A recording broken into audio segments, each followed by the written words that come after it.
ছোটোখাটো স্ন্যাক্সের জন্য খুরমা কিন্তু আমাদের সকলেরই অনেক পছন্দ। আসসালামু আলাইকুম। খুরমা বানানোর জন্য প্রথমেই আমি দিয়ে দিচ্ছি 2 কাপ আটা। তার ভিতরে আমি দিচ্ছি স্বাদ মতো লবণ। লবণটা কিন্তু যার যেমন পছন্দ সে ততটুকুই দিবেন। তারপরে আমি দিচ্ছি যে 2 টেবিল চামচ সাদা তেল। সাদা তেল দেওয়ার পর সবগুলো উপকরণকে আমি ভালোভাবে মিশিয়ে নেব। সবগুলো উপকরণ ভালোভাবে মেশানো হয়ে গেলে 30 মিনিটের জন্য আমি রেস্টে রেখে দেব। 30 মিনিট পর আমাদের ডোটা কিন্তু অনেকটাই ফুলে যাবে। তারপর আমি ডোটাকে 2 ভাগে ভাগ করে নিয়ে রুটির মতো করে বানিয়ে নিয়ে ওটা সাইড থেকে আমি চিকন চিকন করে কেটে নেব।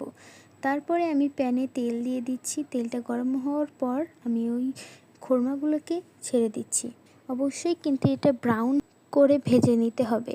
ভেজে নেওয়ার পর এটাকে ঠান্ডা করে নেওয়ার পর আমি আরেকটি প্যানে দিয়ে দিচ্ছি 1 কাপ চিনি এবং 1 কাপ পানি। চিনি